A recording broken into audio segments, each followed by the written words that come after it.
Well, hello there. I'm Larry Murphy, coming to you today from East Tennessee. I'd like to begin with a short story that I think will illustrate my point. It entails a road trip to Myrtle Beach back in 1967.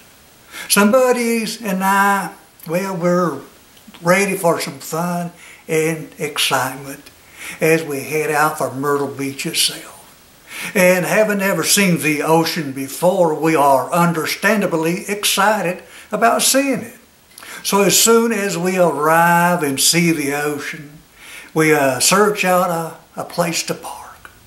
And we take off our shoes and shirts, run down through the sand and jump into the ocean itself. Well, later that evening, we are looking for a place to spend the night. Now, we don't have the money for such luxuries as motel rooms. So we are searching for a motel with a discreet parking lot to its side. And finding one there, we spend the night. And being as our jeans are still wet, we change into some dry ones and hang the wet ones out on the car to dry overnight. Well, things go well until, well, very early that morning when we hear the tap, tap, tap of a policeman's baton on the top of the car. All startled awake, we see standing there an officer of the law, ready to, in his official police voice, instruct us, boys, you're going to have to move it along. It's against the law to sleep in your car in Myrtle Beach. Well, that's okay with us because we're anxious to hit Ocean Boulevard and start cruising anyway. And as everyone else in Myrtle Beach awakens, the strip does indeed come alive. And to our amazement, we seem to be the hit of Myrtle Beach. As we cruise up and down Ocean Boulevard, young women on the street are elbowing their friends and pointing us out as we drive past. We think, oh my goodness, this is going to be one fine weekend. I mean, we've never gotten this much attention back home in Galax, Virginia. Well, things are going fine until, well, the stoplight catches us. There at the intersection of the pavilion in Ripley's Believe It or Not. Well, being as Eddie thinks it's his car that has been attracting all the attention, well, he starts revving his engine as we sit there. Well, Jamie, the good-looking one in the bunch, thinks it has been him drawing the attention. So he takes his comb out and starts combing his hair. Greg, the bodybuilder in the bunch, thinks that, of course, it's him and his muscles drawing the attention. So he puts his arm up on the passenger's side window and starts flexing his biceps. Me? I'm not going to tell you what I was doing. But we are so proud of ourselves. I mean, we are strutting, sitting there in our car at that light. And then to our left, we see this beautiful young woman walking in our direction. And she is beautiful. I mean, she looks like a model that is posed for a copper tone billboard ad. Her golden hair is flying in the sea breeze as she walks to our car with the grace of an angel. She leans over onto the driver's window ledge. She looks around the car and tells us, boys, your underwear is hanging on your antenna and up on your front bumper. Oh my goodness. we realized that we had forgotten something very important.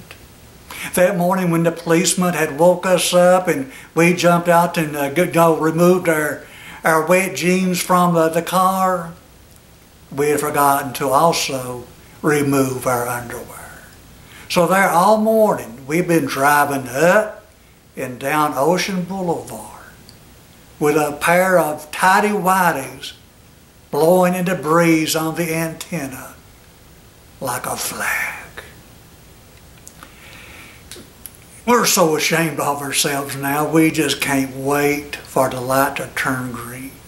And it seems like it takes it hours before it does. And when it does turn green, we wimp away. Not near as proud as we had been when we first stopped.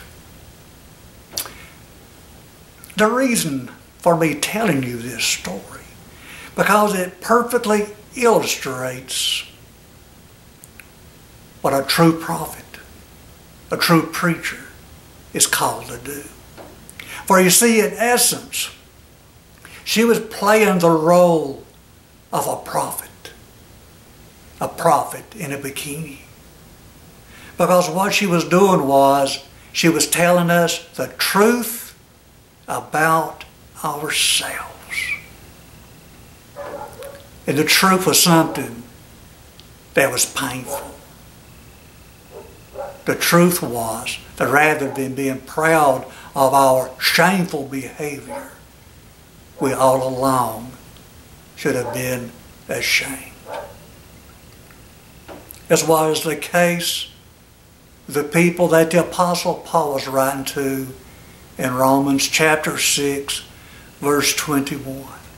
He asked them, what benefit did you get from those things that you are now ashamed of?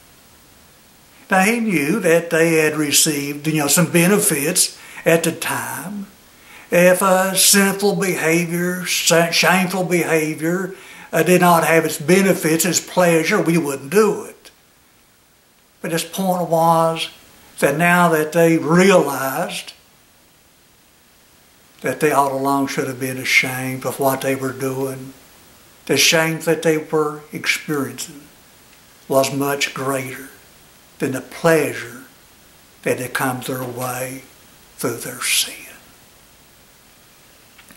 The best thing for us to do would be to never sin, to never do anything that would later cause us to be ashamed of ourselves. Well, most of us aren't that famous for doing what is the smartest, the best thing. Most of us have already done things that, well, we're ashamed of. We're quite embarrassed. But there's good news. And that good news is found in Jesus Christ.